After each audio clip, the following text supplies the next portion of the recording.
시우스 비켜. 촬영할 거야. 유하. 자 다시. 유하 레드쇼 MC 비주얼 아니 비주류 담당 빈쌤입니다. 여러분 안녕. 오늘은 이제 기현빈의 레드쇼 오늘 특별 게스트를 초청했어요. 이제 매주 고등학생 친구들을 이제 룰렛을 돌려가지고 게스트를 초대할 생각이에요. 오늘의 행운의 주인공 우리 친구 한번 불러볼게요. 나와주세요. 예 아닌데. 네, 오늘의 게스트 우리 준이를 소개합니다. 첫 번째 광고입니다. 뭐죠? 예? 돌아오는 수요일부터 추석 연휴가 시작이 되는데 우리 친구들 추석이라고 또 긴장 풀고 그러고 있지 말고 더 개인 위생이랑 개인 방역 철저히 해가지고 이번에 코로나 좀 조심했으면 좋겠어요. 준이 알겠어요? 당연하죠. 손발 잘 닦아요? 두 번째 광고인데요.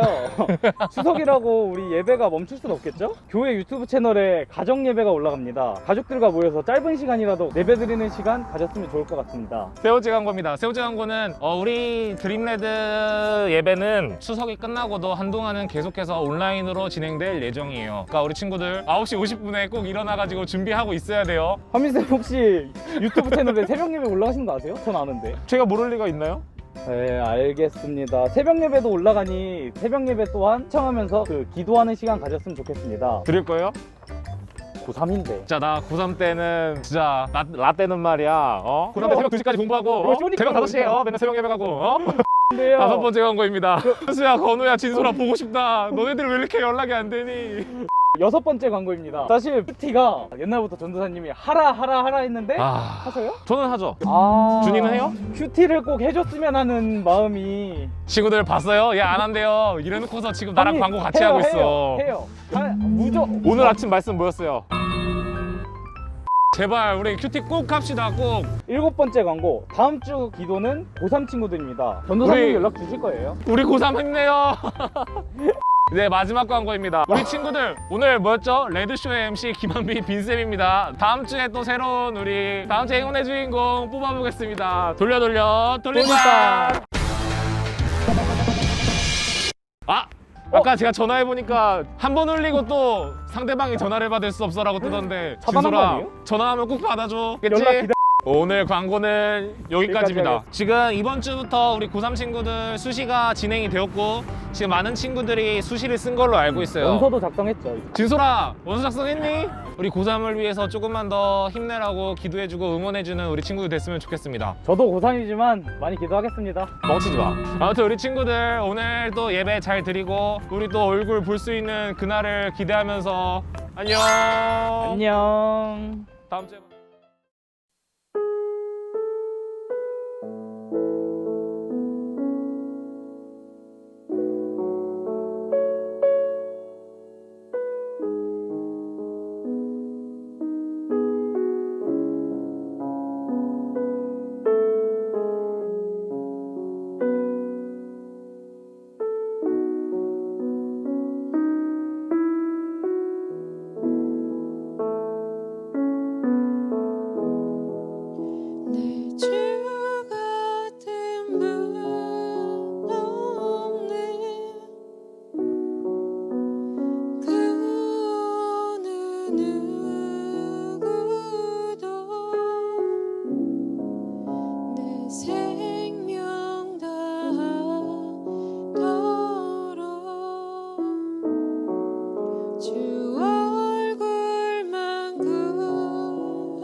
주 나의 모든 것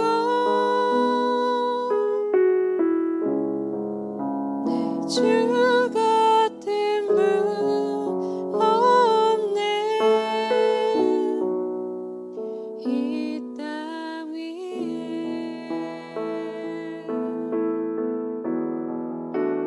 오 하나님 주 나의 모든 것 내 주 같은 분 없네 이 땅 위에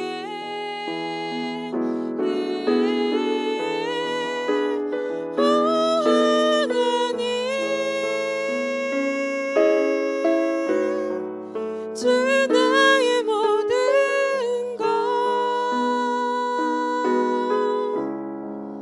내 주 같은 분 없네 이 땅 위에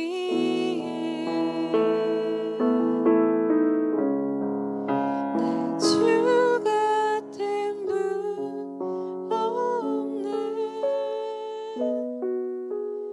이 땅 위에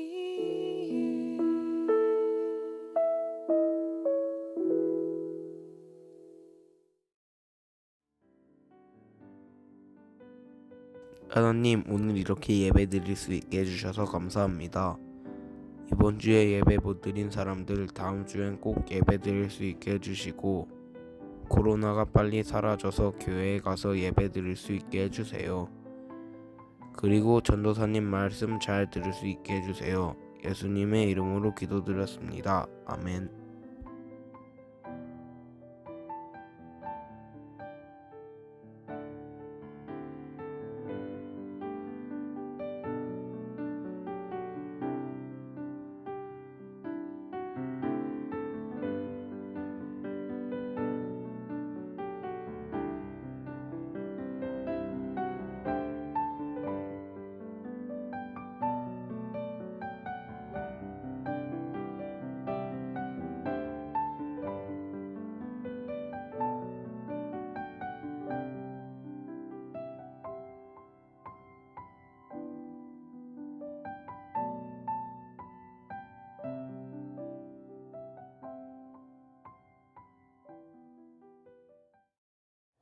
온라인으로 예배드리는 우리 드림네 친구들을 주님의 이름으로 축복합니다. 오늘은 신비한 자랑이라는 제목으로 여러분들과 말씀을 나누고자 합니다. 신비라는 단어를 들어봤을 거예요. 그런데 이 신비라는 단어의 한자 뜻을 잘 보면 이 신자는 신을 뜻하는 신이에요. 그리고 비자는 숨기다, 감추다. 우리가 비밀이라는 말을 할 때 그 비자와 동일해요. 그래서 사전적인 의미, 그래서 한자어를 합쳐서 뜻을 보면 신이 감춘 것, 신이 숨긴 것 이렇게 볼 수도 있죠. 그래서 그런 것인지 이 신비라는 말의 사전적인 의미를 보면 인간의 생각이나 지혜, 어떤 것으로도 설명할 수 없는 것, 이해하기 힘든 것이라고 되어 있어요. 오늘 제목이 신비한 자랑이라는 것도 어떻게 그것이 자랑이지? 라고 생각하는 것을 이야기합니다. 좀 더 깊은 이야기를 하기 위해 우리 본문을 통해서 한번 이야기해 보고자 합니다. 오늘 우리가 읽은 본문은 고린도 후서예요. 이 고린도 후서라는 제목을 보면 알 수 있듯이 고린도 전서와 관련이 있다는 것쯤은 짐작이 갈 거예요. 그래서 고린도 후서를 제대로 이해하려면 고린도 전서와 고린도 전서가 기록된 이후의 상황을 조금 알아야 돼요. 먼저 고린도 전서를 한번 보도록 할게요. 고린도 전서라는 건 바울이 고린도 지역에 있는 교회에 보낸 편지라는 거죠. 전서니까 첫 번째 편지겠죠. 바울이 편지를 썼다는 건 이유가 있겠죠. 바울이 고린도라는 지역을 처음 갔을 때 그 지역에 교회를 개척을 합니다. 그게 고린도 교회겠죠. 그리고 1년 반을 그곳에서 목회를 해요. 하지만 핍박이 너무 심해져서 바울은 그곳을 떠날 수밖에 없었어요. 바울이 그곳을 떠나고 얼마 후에 그 교회의 교인인 글로에라는 사람을 통해서 고린도 교회에 문제가 생겼다라는 것을 듣게 돼요. 지금이라면 이런 교통수단도 발달이 되어 있고 통신수단도 잘 되어 있기 때문에 바로 연락을 취할 수가 있고 바로 갈 수도 있어요. 그러나 당시는 그것이 잘 안 됐겠죠. 그래서 고린도 교회 내의 문제들을 중재하기 위해 편지를 쓰기 시작해요. 그 편지가 바로 고린도 전서예요. 그래서 여러분들이 고린도 전서를 읽다 보면 어떤 문제에 대한 바울의 해결책들이 나와 있어요. 이제 고린도 전서를 대략 알았다면 이후의 상황을 한번 보도록 할게요. 바울은 고린도 전서를 쓰고 나서 고린도 교회를 다시 찾아가요. 왜 찾아갔냐면 제대로 하고 있는지 여러 가지를 확인하기 위해서 갔겠죠. 그런데 그곳에서 그만 바울은 문전박대를 당해요. 그 교인들 중에 바울이 전한 복음에 대해 다른 생각을 갖고 있었던 사람들이 있었죠. 그 사람들 때문에 바울은 쫓겨나게 되죠. 쫓겨난 바울은 상심이 매우 컸어요. 그러나 하나님을 믿는 자로 또 복음을 전하는 자로서 관계가 이렇게 끝나는 것은 아니기 때문에 화해를 시도합니다. 본인이 직접 가면 또 서로 얼굴만 붉힐 일이 생길 것 같아서 바울은 직접 가지 않고 자신의 선교 팀원 중 한 사람을 보냅니다. 그 사람이 바로 디도예요. 디도는 긴장된 마음을 갖고 고린도 교회를 찾아갔겠죠. 그런데 이 고린도 교인들이 바울을 쫓아낸 것에 대해서 양심의 가책을 느끼고 있었고 바울에 대해서 굉장히 미안해하고 있었다는 것을 알게 돼요. 그리고 디도는 바울의 마음도 전하죠. 이제 디도는 바울에게로 다시 돌아갑니다. 그리고 모든 상황을 설명해 주죠. 그래서 마음이 한결 편해진 바울은 다시 고린도 교회에 편지를 쓰기 시작합니다. 이 편지가 바로 고린도 후서예요. 그러다 보니 이 고린도 후서 내에서는 바울이 내 의도는 그런 게 아니었다라는 해명이 조금 실려 있어요. 오늘 우리가 본문으로 삼은 고린도 후서 1장 12절은 그 설명이자 해명의 시작이에요. 우리가 이 시간 여러분 성경책을 펼쳐서 우리 본문을 다 함께 읽어보도록 하겠습니다. 우리가 세상에서 특별히 너희에 대하여 하나님의 거룩함과 진실함으로 행하되 육체의 지혜로 하지 아니하고 하나님의 은혜로 행함은 우리 양심이 증언하는 바니 이것이 우리의 자랑이라. 아멘. 이 12절에서 말하는 너희는 당연히 고린도 교회를 말하는 거겠죠. 바울은 이 고린도 교회를 대할 때 하나님의 거룩함과 진실함으로 대했다라고 이야기를 해요. 이 말은 인간적인 감정이 피어올라서 그들을 대한 게 아니라 정말 하나님이 그들을 바라보는 그 마음으로 하나님이 그들을 진실하게 대하는 그 마음으로 대했다는 거죠. 그리고 바울은 육체의 지혜로 하지 않았다고 이야기를 하는데 이 육체의 지혜라는 것은 바울의 이 스펙을 말하기도 해요. 어떤 거냐면 바울은 요즘 표현으로 말하면 학벌이 굉장히 좋은 사람이었어요. 그런데 그런 것들을 자랑하지 않았어요. 특히나 공부를 많이 해서 그런 것인지 바울은 글을 매우 잘 쓰는 사람이었어요. 바울은 말을 잘하진 못했지만 글은 굉장히 잘 썼다고 성경에 기록이 되어 있어요. 그래서 복음을 설명할 때 어떤 미사여구라든지 화려한 문체로 복음을 포장하지 않았다라는 말을 육체의 지혜를 따르지 않았다라고 이야기되어 있어요. 이 말은 나는 복음을 꾸며내지 않고 있는 그대로 여러분에게 전했습니다. 이렇게 말하고 있는 거예요. 바울이 이렇게 말한 이유가 뭘까요? 오해를 샀다는 거죠. 그렇기 때문에 바울은 지금 약간의 해명을 하고 있는 거죠. 그래서 바울은 마지막에 뭐라고 하나요? 하나님의 은혜로 행했다라고 이야기를 하고 이것이 나의 자랑이다라고 이야기를 하는 거죠. 정확하게 바울의 자랑이 뭘까요? 우리 14절을 한번 읽어보도록 하겠습니다. 너희가 우리를 부분적으로 알았으나 우리 주 예수의 날에는 너희가 우리의 자랑이 되고 우리가 너희의 자랑이 되는 그것이라. 아멘. 바울의 말은 여러분들이 그동안 우리를 좀 오해한 것 같습니다. 그러나 주님의 날, 예수 그리스도께서 다시 오실 그날에 모든 것들은 밝혀질 겁니다. 라고 이야기를 하죠. 그리고 이어서 이렇게 이야기를 해요. 여러분이 우리의 자랑이고 우리가 여러분의 자랑입니다 라는 말을 덧붙여요. 이 뒤에 말이 중요한데 바울의 초점, 바울이 지금 어디를 바라보고 가는지를 여실히 보여주는 거죠.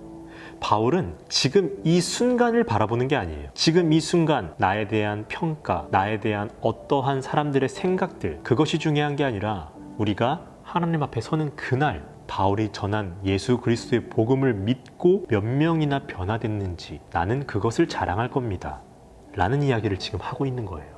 바울이 자랑하는 이 내용을 보고 우리 자신을 한번 돌아보면 우리는 무엇을 자랑하며 살고 있습니까? 요즘은 교회가 참 많은 질타를 받고 있어요. 그런데 왜 교회는 잘못했을까요? 그것은 교회의 이기심을 신앙으로, 믿음으로 포장했기 때문이에요. 국가의 말을 무조건 따라야 한다라는 것은 아닌데 코로나로 모이지 말라는 요청에 예배를 강행하며 확진자를 확산시켰어요. 물론 교회 안에서뿐만이 아니라 여러 곳에서 다 일어나고 있는 일이기도 해요. 그런데 교회와 성당, 불교, 사찰 이런 곳에서 모이지 말라고 이야기를 했던 것은 종교인답게 조금 더 성숙한 행동을 요청했던 거예요. 그런데 우리는 어떻게 반응했어요? 왜 교회만 뭐라고 하냐고, 유흥업소도 모이는데 왜 우리는 모이지 말라고 하냐고 이야기를 했죠. 여러분들이 한번 물어볼게요. 교회가 유흥업소인가요? 유흥업소를 비하하는 게 아니에요. 교회는 종교시설이고 유흥업소는 유흥업소예요. 엄연히 달라요. 엄연히 다르게 대하고 있는데 우리는 같은 취급을 받고 싶어 하는 거죠. 이것은 신앙인으로서 다시 생각해 봐야 할 문제죠. 천안에 있는 모 교회 목사님께서 이러한 글을 예배당 앞에 붙여놨어요. 한마디로 얘기하면 총칼을 들이대더라도 신앙인이라면 예배를 드려야 된다고. 그러나 우리가 모여 예배드리는 이 행위가 이웃을 위협하는 것이라면 모이지 말아야 한다고. 그것이 신앙이라고 이렇게 말하고 있죠. 신앙인의 참된 모습은 우리의 이웃을 생각할 줄 알아야 된다는 거예요. 우리의 참된 모습을 이웃들에게 보여주고 우리의 참된 모습을 바라본 그 이웃들이 교회로 하나님 앞으로 나와야 된다는 거예요. 그러한 모습이 신앙인의 모습이고 그러한 것이 하나님이 우리 신앙인들에게 바라고 있는 겁니다. 이것은 교회에서만 이루어지는 게 아니에요. 우리의 삶에서 이루어져야 되는 겁니다. 바울은 지금 그것을 이야기하는 거예요. 내 자랑이 바로 그거였다고. 내가 전한 복음으로 또 내가 선교하는 이 행위로 많은 사람들이 하나님 앞으로 나오는 것, 그것이 내 자랑이었다고 이렇게 고린도 교인들에게 설명하고 있는 겁니다. 우리 드림레드 친구들, 무엇을 자랑하고 싶으신가요? 여러분은 정말 듣기 싫겠지만 공부 열심히 하셔야 돼요. 성적을 자랑하라는 거 아니에요. 학력을 자랑하는 것 아니에요. 그것이 아니라 여러분이 매사에 열심히 하는 그러한 모습들, 여러분에게 주어진 일을 최선을 다해 성실하게 하는 그 모습들, 그 모습 하나하나가 사람들에게는 비춰지고 있다는 거죠. 그리고 두 번째, 공부만큼 열심히 해야 되는 것. 친구들을 잘 사귀어야 돼요. 도움이 되는 친구, 도움 안 되는 친구 나누라는 게 아니라 어떠한 친구들이든지 잘 사귈 줄 알고 잘 지내도록 노력하는 것. 그것이 필요해요. 이러한 것을 통해서 우리의 인격은 다져지고 계속해서 성숙해져 가는 거죠. 여러분의 신앙과 인격은 같이 간다는 것. 여러분의 신앙이 성장한다면 당연히 인격도 성숙해져야 돼요. 그리고 훗날 여러분의 성숙해진 그 인격을 통해 여러 사람들이 여러분들을 보고 당신을 바라보니 하나님은 살아계신 것 같습니다 라는 그날이 오기를 축복해요. 그러므로 지금 10대를 살아가고 있는 우리 드림레드 친구들, 훗날 여러분 한 명을 통해서 믿음의 사람이 생겨난다는 것, 그것을 자랑하는 하나님의 사람들이 되시길 주님의 이름으로 축복합니다.